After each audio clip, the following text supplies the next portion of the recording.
నిన్న రాత్రి దాదాపు 11:30 వరకు ఐపీఎల్ టీమ్స్ మరియు బీసీసీఐ మధ్య మీటింగ్ జరిగింది. అసలు మీటింగ్లో ఏం జరిగింది పూర్తి వివరాలు ఇక్కడ మీరు తెలుసుకోండి. మీటింగ్ స్టార్ట్ అయింది. అందరూ ఓనర్స్ వచ్చారు, ఒక ముంబై ఇండియన్స్ ఓనర్స్ తప్ప. అంటే ముంబై ఇండియన్స్ ఓనర్స్ అయిన నీతా అంబానీ ప్యారిస్ లో ఉంది ఒలింపిక్ సందర్భంగా, అందుకే ఆమె వర్చువల్ గా పాల్గొనింది ఈ మీటింగ్ లో. మీటింగ్ స్టార్ట్ అయిన వెంటనే ఫస్ట్ పాయింట్ ఏంటి అంటే, ఈ సంవత్సరం మెగా ఆక్షన్ వద్దు, మినీ ఆక్షన్ చేసుకుందాము అని. అవును, మీరు వింటున్నది నిజమే.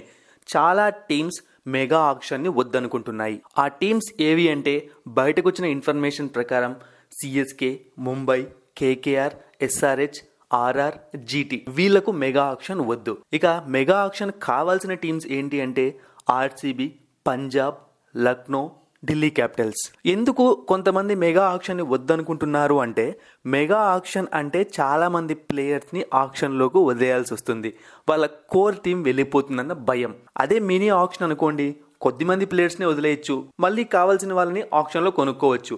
ఈ విధంగా వాళ్ళు ప్లాన్ చేస్తున్నారు. ఇక నెక్స్ట్ ఇంకొక పాయింట్ మీద మీటింగ్ జరిగింది. ఆ పాయింట్ ఏంటి అంటే రిటెన్షన్స్. మనందరం వెయిట్ చేస్తున్న పాయింట్ ఇది.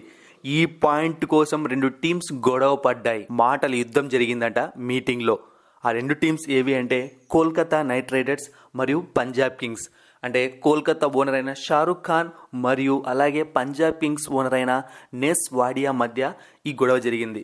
కోల్కతా ఓనర్ అయిన షారుఖ్ ఖాన్ కు 7+ రిటెన్షన్స్ కావాలి అని కోరుకుంటున్నాడు. అంటే మీకు అర్థమైందా?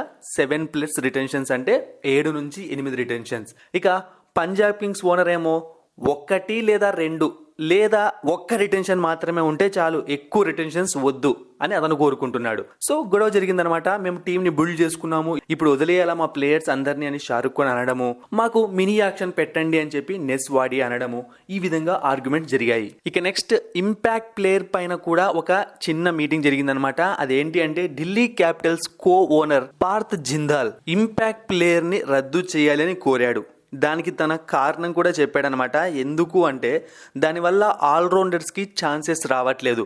చూడ్డానికి మనకు ఎక్కువ మంది ప్లేయర్స్ ఇంపాక్ట్ ప్లేయర్ వల్ల లబ్ధి పొందుతున్నారని అనుకుంటున్నాం, కానీ ఇంపార్టెంట్ ఆల్రౌండర్స్కి అవకాశాలు తగ్గుతున్నాయని తన ఆవేదనను వ్యక్తం చేశాడు. మరి ఇంత పెద్ద రచ్చ జరిగింది, మీటింగ్ జరిగి మనకు అన్ని వివరాలు బయటకు రావాల్సి ఉంది, కానీ ఈ మీటింగ్ అనేది కరెక్ట్గా జరగలేదన్నమాట.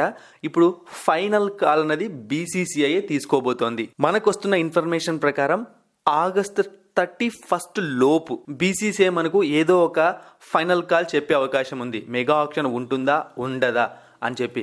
అయితే నాకు తెలిసినంత వరకు డ్యామ్ షూర్గా మెగా ఆక్షన్ ఉండి తీరుతుందన్నమాట. బట్ ఈసారి జరిపించి తర్వాత ఏం చేయాలనేది మాత్రం ఆలోచించే అవకాశం ఉంటుంది.